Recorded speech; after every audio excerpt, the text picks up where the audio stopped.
At Workday Physique, we help busy executives lose weight permanently through lifestyle modification and habit recalibration. If you work in a high performance role and you're struggling to keep up with your diet and exercise, and you're tired of losing and regaining the same weight over and over again, visit workdayphysique.com/coaching for a permanent solution. That is workdayphysique.com/coaching. This will change your life. I guarantee it.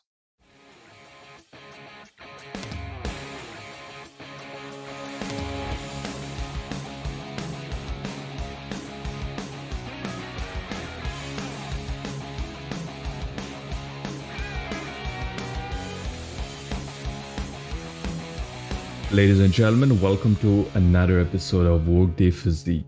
I'm your host, Ajitesh Gogoi, and in today's episode, we're talking about how you can optimize non-measurables for weight loss. When you think of weight loss, for most people, it starts with the scale weight. My scale weight is not going down, my weight is stuck, or about the measuring tape, or about portion sizes of food. So it is always things that you can put a number to, but the more important things, which are things that you cannot measure, are often neglected and left completely to chance. So, we're going to address everything that cannot be measured in today's episode. Maybe not everything, but whatever I can think of over the top of my head. But before we get into that, I just want to clarify that personally, I consider myself quite an objective individual in the sense that I can look at things from a very numbers perspective, and I like it when things are measurable. Okay, so that is my default way of thinking. But it is to understand that everything that is important cannot always be assigned a number. There is maturity that lies in that. And especially when you're trying to achieve an outcome like weight loss, which is such a dynamic topic, I would say, because it is not something which can be simplified into just a diet plan and an exercise routine that you follow this, you'll see results and you'll maintain those results. If it was that simple, obesity would not have been a modern day pandemic of sorts, because it's a problem that's getting worse day by day. And if it was just the food and the exercise part, people should have been able to do that. Okay, because if you really boil down weight loss to one simple catchphrase, you could say, or a statement, it is as simple as eat less, move more. That is it. But why are people not able to do that? Because weight loss at its fundamental is a behavioral problem. It's primarily a behavioral problem, not a diet or exercise problem, because that's the secondary aspect of it. But when you look at all kinds of weight loss programs, they start off with the secondary aspect. And instead of going further deeper into what the primary causes of the problem are, they go into tangents which are absolutely unrelated. So some could start off with a diet plan, then they would go into this supplement, this medication, that medication. I'm not saying that there is no use for those tools, because those tools solve a specific kind of problem. Like if you have a medical condition, a medicine or a drug will solve that medical condition, right? If you have a diet problem, fixing the diet will fix the diet problem. But if you have a behavioral problem underneath, for example, you have stress eating problems, you have problems coping with emotions, and you resort to food to sort that out, what kind of solution would fix that behavioral problem? It would be a behavioral solution. I hope you're getting my point. So you can only address the problem when you are aware of it in the first place. And unless and until you become aware that these are the things which are important, and that weight loss is primarily a result of you fixing your current behavioral issues, you would not be able to come up with a solution to fix that. So we're going to be talking more along those lines in today's episode. So it's going to be about mindset, inner frameworks, and certain tools that you can use to help resolve this for yourself. Okay. Because at Workday Physique, we like to address things at their core instead of just providing band aid solutions, which don't give you long lasting results. So I feel that this episode should help you in case you're not able to find similar solutions anywhere else. The first step to resolving any problem is to become aware of it.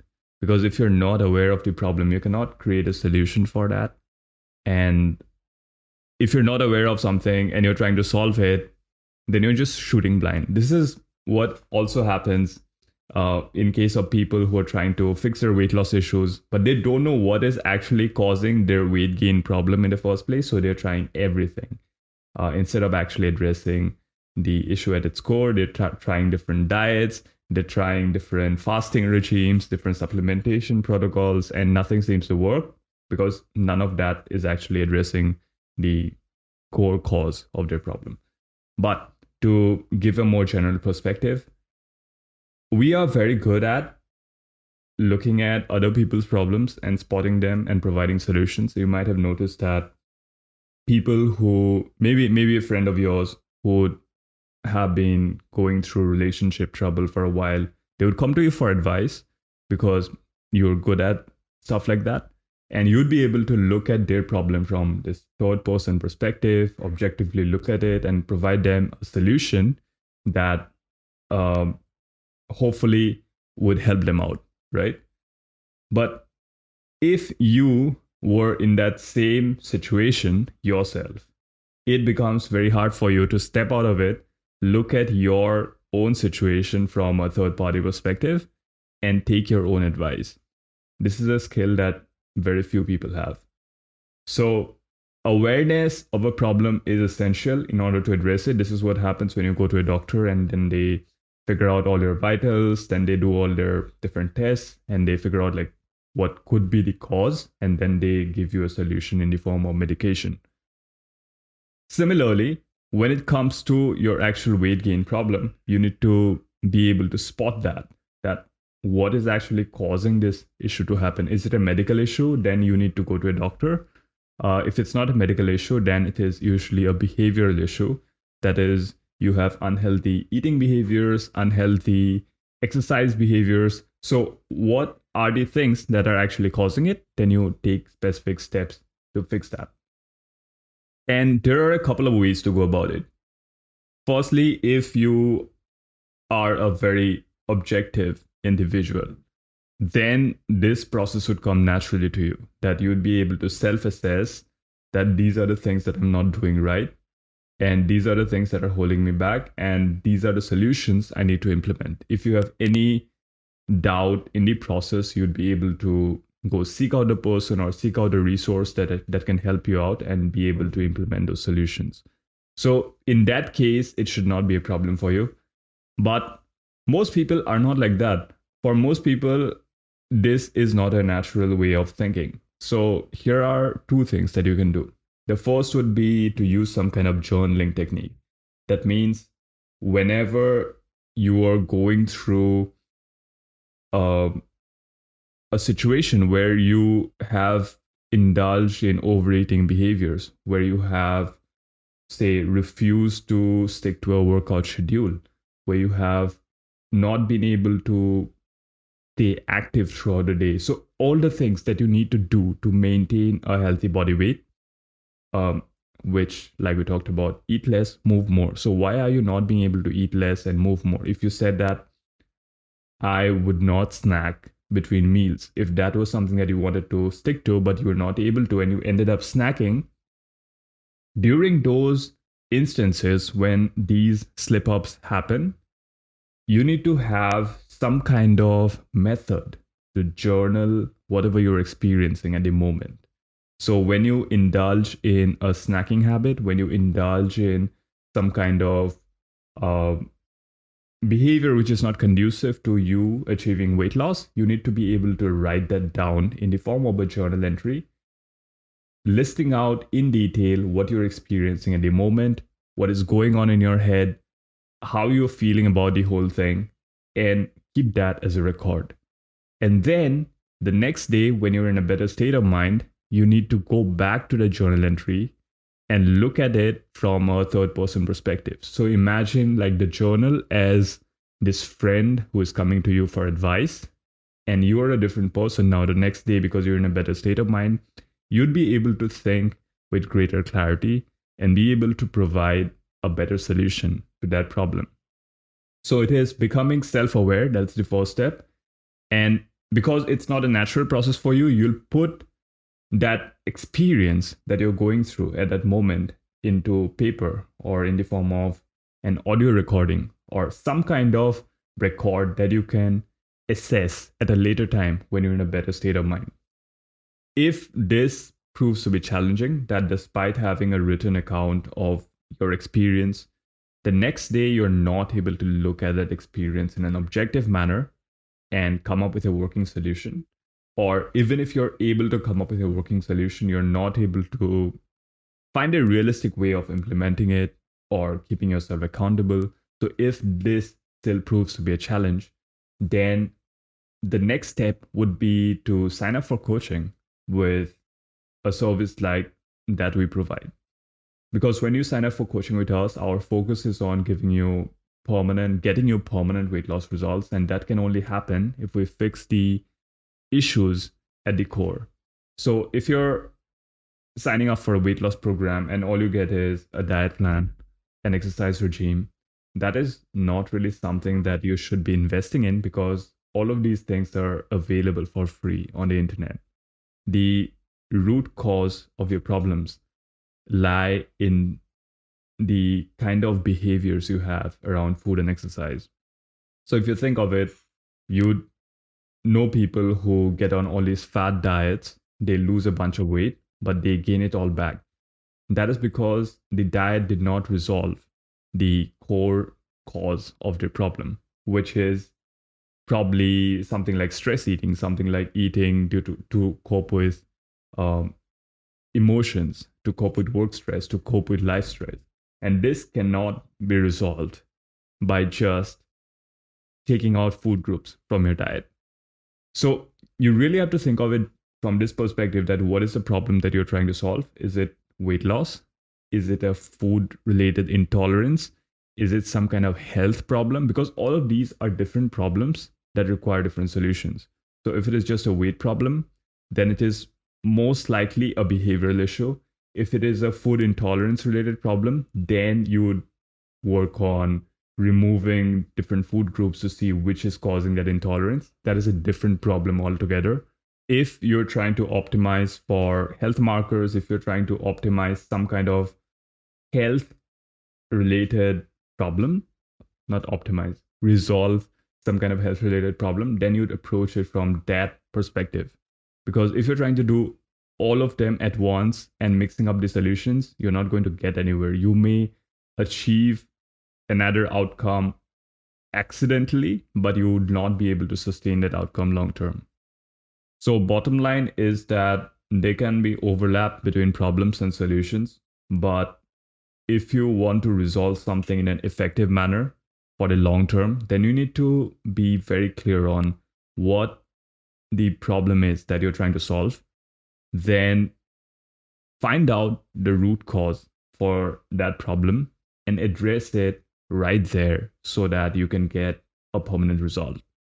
What we have discussed so far has been about the problem solving aspect of things. That is, you first becoming aware that there is a problem, and that is why you're listening to this podcast, of course.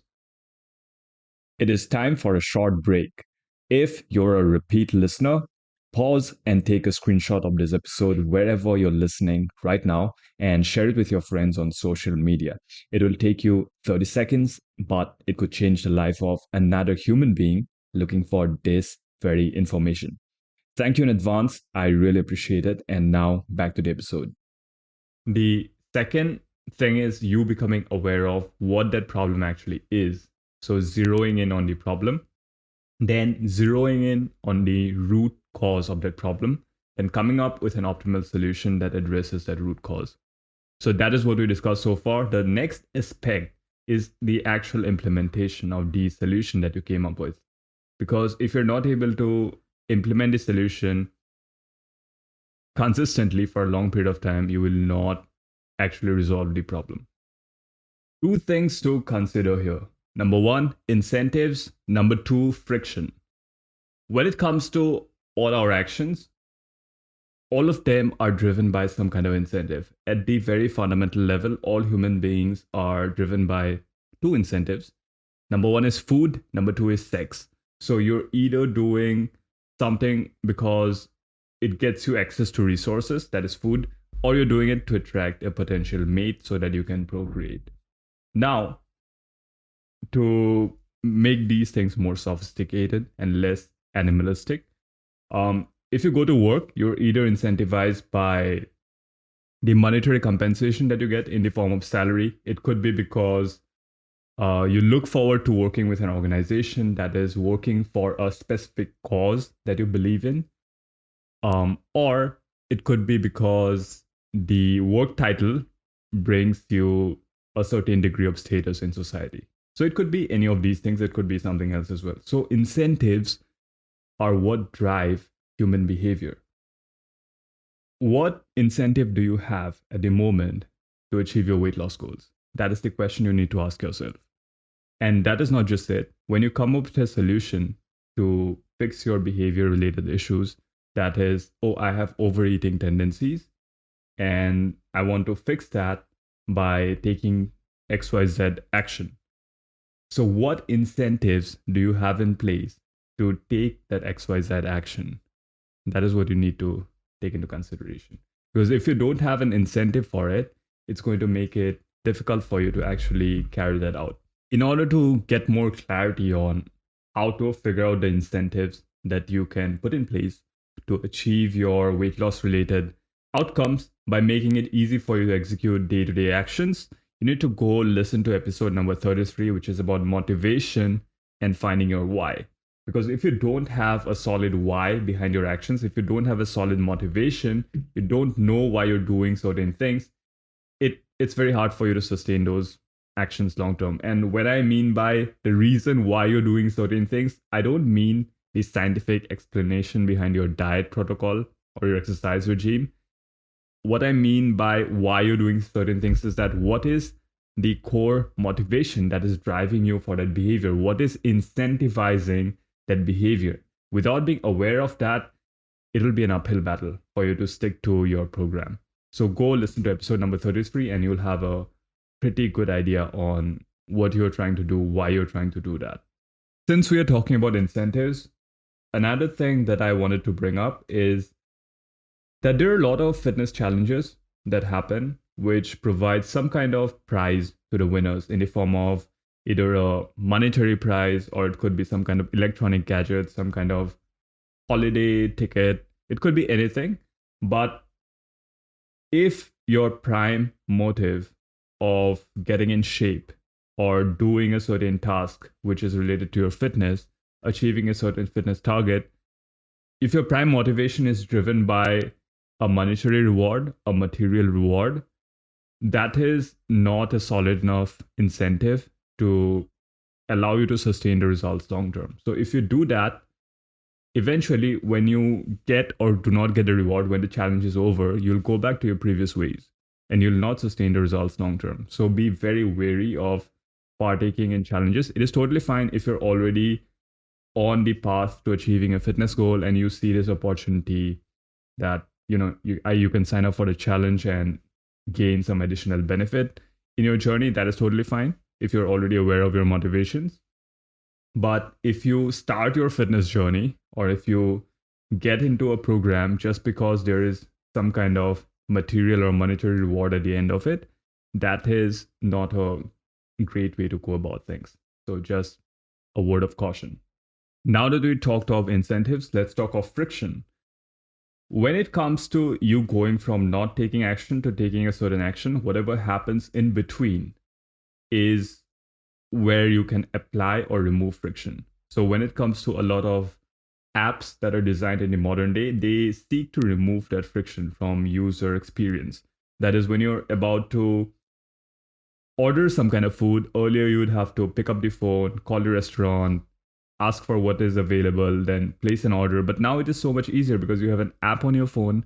You can just look up what is available and you can press a button, food will be delivered to you. That is a frictionless experience. It is going to get even um, friction lesser. Is that a word? But that is what's going to happen long term because app developers are always seeking to improve user experience by removing friction. Now, this is a good thing for a lot of the activities that we do on a day to day basis. We want them to be frictionless so as to reduce the amount of effort it takes for us to achieve the outcome. But when it comes to you trying to lose weight, you need to be very careful where you are implementing friction and where you're taking away friction. So, in case of behaviors that you want to do more of, you want to eliminate friction from those things. So, if you want to go to the gym on a regular basis, you need to eliminate friction that prevents you from doing that. So, if you feel that uh, going in traffic is such a headache that you don't feel like going, then you need to make it easy for yourself to go at a time when there is less traffic. So maybe that is early morning. How can you do that? By going to bed early. So you need to strategize in a way that minimizes friction between you and the gym, right? And similarly, if you say you want to go for a run in the morning, then you need to minimize friction by keeping everything that you need ready for your run the night before. So you would have your bottle of water ready, you would have your running gear ready, so that when you wake up, everything is out there. You just need to put that on, put on your shoes, and go for your run. Don't keep these for the morning because when you wake up, you're not in the mood to just, set up things and then wear your running gear and then go for your run. That creates a lot of friction. So you want to reduce friction from things, from activities that you want to do more of, and you want to increase friction for activities that you want to do less of. So if you want to eat less food from uh, restaurants, remove food delivery apps from your phone because that reduces friction. Now, if you have to actually place an order, you'd have to show up at the restaurant or give them a call. Just set a rule for yourself that you would not have any kind of food delivery apps on your phone. Okay. If you want to stop snacking, don't store snacks in the house because now, if you actually want to snack, you'd have to go out of the house, get into your car, go to the shop, go to the store, and then buy the snack, purchase the snack, and then consume it. So there are so many steps in the process, it creates a lot of friction. But if you had the snack right in front of you, there is zero friction. So you can see this, you can implement friction or take away friction to make some action easier or difficult for yourself to execute. So use friction as a tool to make it easy for yourself to execute behaviors and habits that you want to do more of. Did I say remove friction for that? But you get my point. And add friction into the process for activities and behaviors that you want to do less of. So use incentives and friction to implement the solutions that you came up with in the first half of the process. That is the problem solving aspect of the process. And then when you do this entire thing all together as a whole, it will help you achieve the weight loss goals that you're trying to achieve. So these are things which are not measurable. That is what we discussed in today's episode. These are not things that you can put a number on, but these are very powerful tools that you can implement. And without these, you would actually not be able to sustain your results long term. A lot of people are able to do these things because it happens subconsciously for them. But if you are struggling with this, that means that somewhere there is a lack of that natural skill in your case. But like any other skills, you can learn these skills. And I hope that you learned something from listening to this episode. And by the way, to learn more about friction and how you can add and remove friction, you can go listen to episode number 29, which is about optimizing your environment for weight loss. There's some actionable strategies that you can apply to make it easy for yourself to stick to your diet, to your exercise program. I hope that you'd find that helpful. That is it for this episode of Workday Physique. Thank you for listening. You can follow and subscribe to the show wherever you're listening right now so you don't miss out on future episodes. Leave a 5-star rating and review if you're a repeat listener, and share this episode with one friend who you think will find it helpful. I'll see you again very soon. Until then, stay tuned, stay safe, and stay consistent.